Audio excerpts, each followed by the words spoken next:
Hello दोस्तों, स्वागत है आप सभी का अमित डिमरी क्लासेस में। तो आज की इस वीडियो में हमारे पास दूसरा जो क्वेश्चन है, वो हमारे सामने है ना? तो ये क्वेश्चन है स्वतंत्रता के बाद भारत के सामने राष्ट्र निर्माण की प्रमुख चुनौतियाँ क्या थी? आपका ये पहला चैप्टर भी है। इससे पहले हम एक और क्वेश्चन कर चुके हैं जिसमें हमने बात की थी कि यूएन की क्या प्रासंगिकता है, क्या रिलेवेंस है और उसके सुधार की ज़रूरत, वो आप ज़रूर देख लें उस वीडियो को भी, बहुत ही इम्पोर्टेंट क्वेश्चन रहने वाला है। तो ये दूसरा क्वेश्चन हमारे सामने स्वतंत्रता के बाद भारत के सामने राष्ट्र निर्माण की प्रमुख चुनौतियाँ क्या-क्या थी? उनका संक्षेप में हमें वर्णन करना है। तो ये क्वेश्चन है, आइए इसका आंसर देखते हैं। बहुत ही इम्पोर्टेंट क्वेश्चन है, इसका आंसर ज़रूर आप देख लें। तो थोड़ा-सा हमने साइज़ बढ़ा लिया है। तो कह रहा है 1947 में हम जानते हैं कि भारत आज़ाद हुआ था। स्वतंत्रता प्राप्ति के बाद भारत के सामने राष्ट्र निर्माण की कई महत्वपूर्ण चुनौतियाँ थी, बहुत सारी चुनौतियाँ थी। उनमें से कुछ चुनौतियों के ऊपर हम डिस्कस करने वाले हैं, जो कि हमारा जो आंसर है, वो फ्रेम होने वाला है। एक नए राष्ट्र के रूप में भारत को राजनीतिक, सामाजिक और आर्थिक स्तर पर स्थिर बनाना आवश्यक था।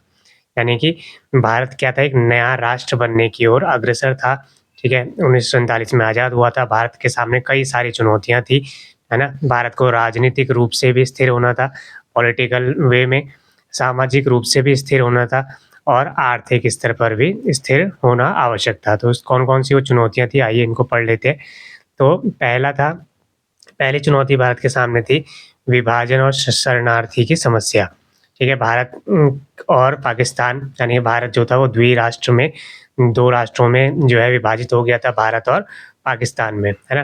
तो ये पहली समस्या थी। दूसरी शरणार्थी समस्या। शरणार्थी समस्या मतलब जब भारत में रहने वाले, जब भारत का जब विभाजन हुआ, ठीक है? भारत का जब विभाजन हुआ किसमें?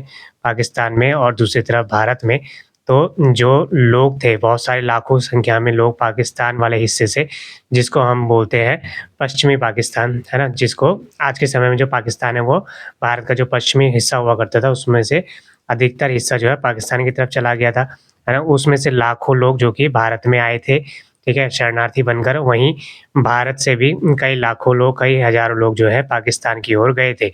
तो जो पाकिस्तान से भारत की तरफ लोग आए थे, वो क्या थे? शरणार्थी थे, क्योंकि उनका जो घर-बार था, वो पूरी तरीके से खत्म हो गया था। उनको वहाँ से मार-काट के भगा दिया गया था, ठीक है? उनको विस्थापित होना पड़ा और वो भारत में आ गए थे। तो भारत के सामने भारत की जनसंख्या तो पहले से ही थी, वहाँ से और जनसंख्या भारत के पास अब आ गई थी। तो यही समस्या पहले थी, भारत के विभाजन के कारण लाखों लोग विस्थापित हो गए थे, है ना? विस्थापित का मतलब एक जगह से दूसरी जगह चले जाना। बड़ी संख्या में शरणार्थी भारत में आए थे पाकिस्तान से, है ना? जो वो हिस्सा जो कि जब पाकिस्तान बन गया था विभाजन के बाद, जिसके पुनर्वास, यानी पुनर्वास का मतलब उसको दोबारा से जगह देना रहने के लिए, उसको रोज़गार देना, ठीक है? एम्प्लॉयमेंट जनरेट करना उसके लिए, सुरक्षा की व्यवस्था करना। अब वो जो लोग पाकिस्तान से भारत में आए थे, वो सिर्फ़ हिंदू ही नहीं थे, उसमें से बहुत सारे मुस्लिम भी थे, ठीक है? जो भारत में ही रहना चाहते थे।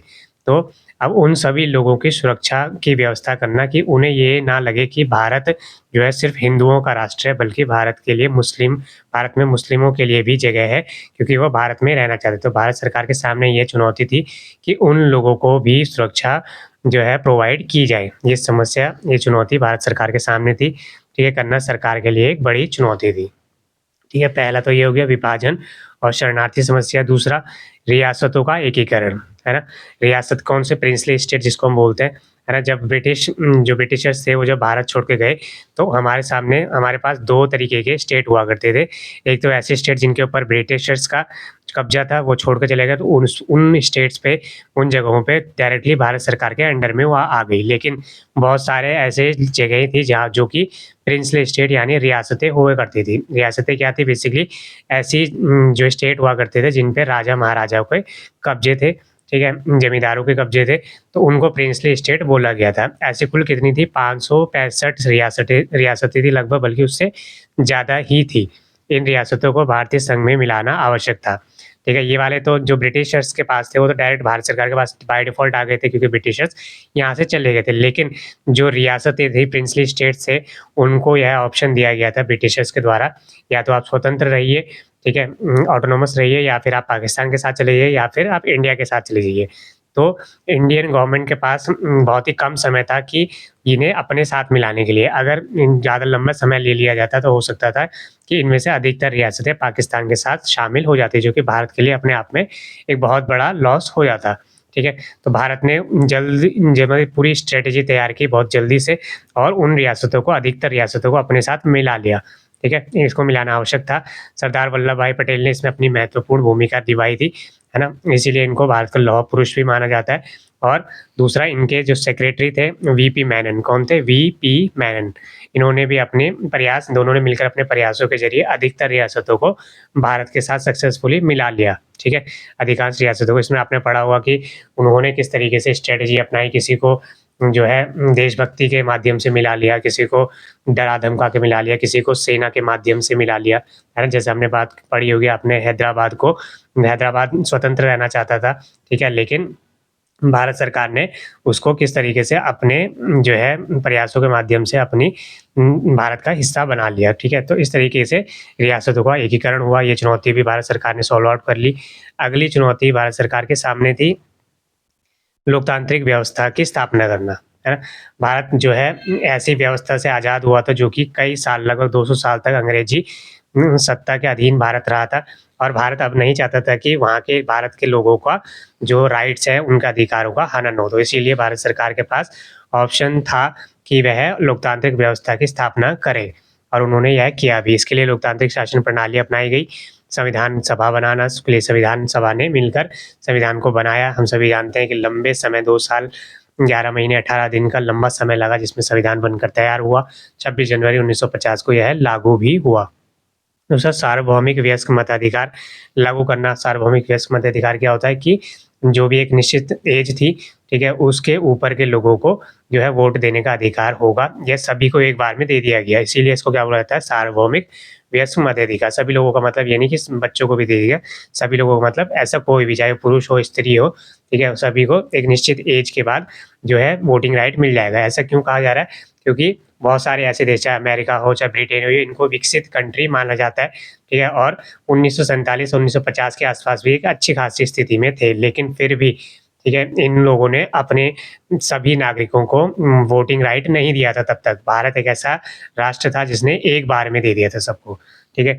स्वतंत्र और निष्पक्ष चुनाव कराना एक महत्वपूर्ण कार्य था, क्योंकि उस समय के भारत के लिए अपने आप में एक बहुत ही सक्सेसफुल रहने वाली चीज़ थी, ठीक है? 1951 और 52 में पहला जो है लोकसभा चुनाव हुए थे, पहले आम चुनाव हुए थे, ठीक है?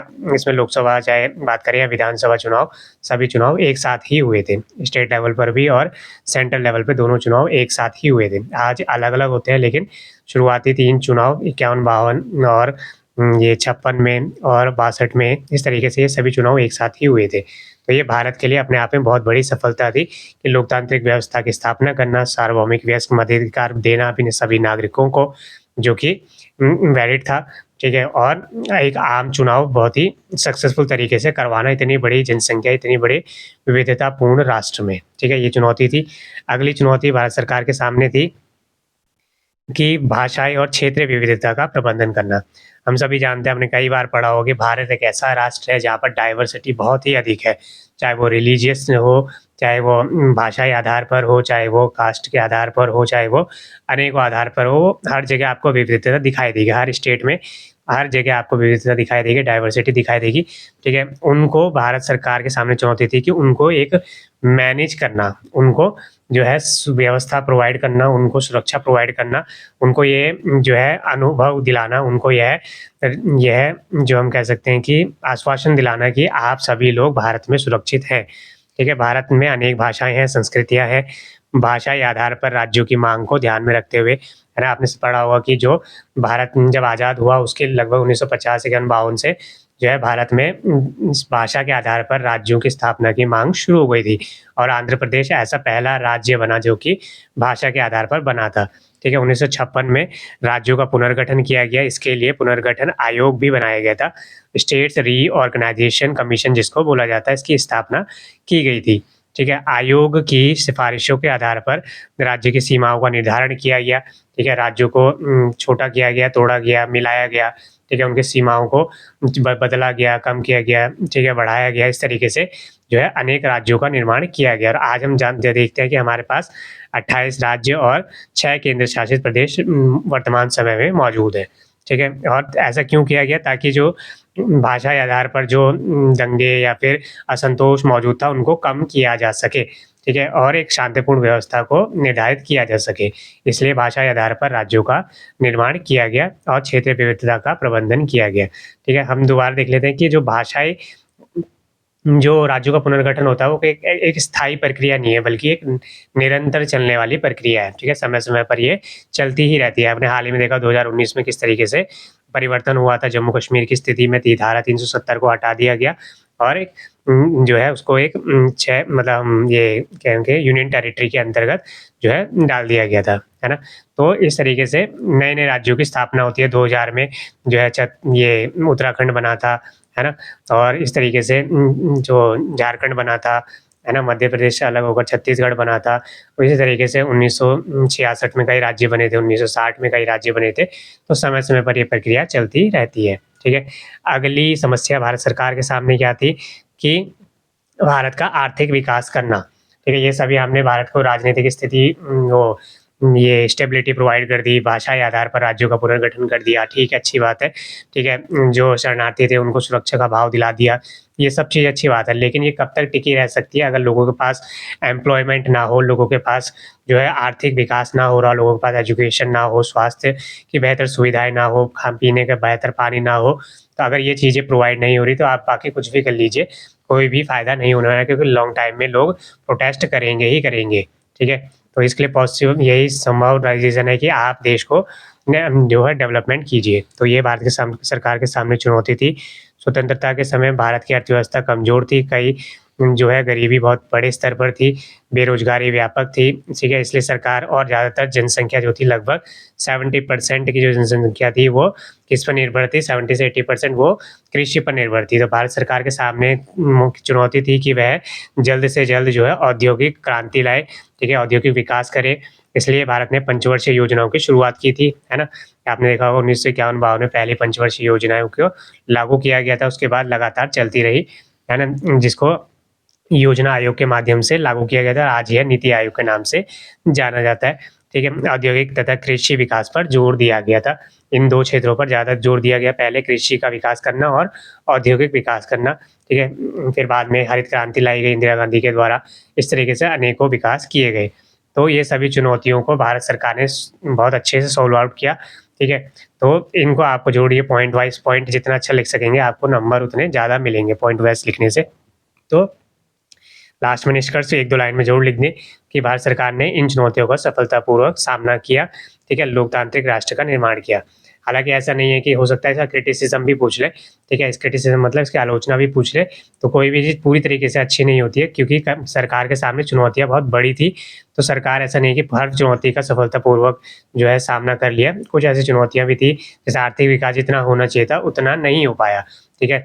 जो पैसा था वो किसी लोगों के हाथ में ही एकत्रित होकर रह गया, उसको जो है डिसेंट्रलाइज़्ड नहीं कर पाई सरकार, ठीक है? जो शासन व्यवस्था थी उसको डिसेंट्रलाइज़्ड नहीं कर पाई। इस तरह की कुछ जो है कमियाँ रह गई थी, लेकिन फिर भी उस समय का अगर हम माहौल देखें 1947 का, तो भारत सरकार ने जो कुछ भी अचीव किया वो अपने आप में बहुत बड़ी अचीवमेंट रही है, ठीक है? तो उसको हम कभी भी कम करके नहीं आँकेंगे। तो इस तरीके से आपका ये आंसर तैयार होता है, ठीक है? अगली वीडियो में हम एक नया आंसर देखेंगे, तो 2 हम पूरा कर चुके हैं, एक पिछली वीडियो में, एक आज की वीडियो में। अगर आपको इस चैप्टर से रिलेटेड कोई और प्रॉब्लम हो तो प्लीज़ कमेंट सेक्शन में ज़रूर लिखें। Thank you for watching.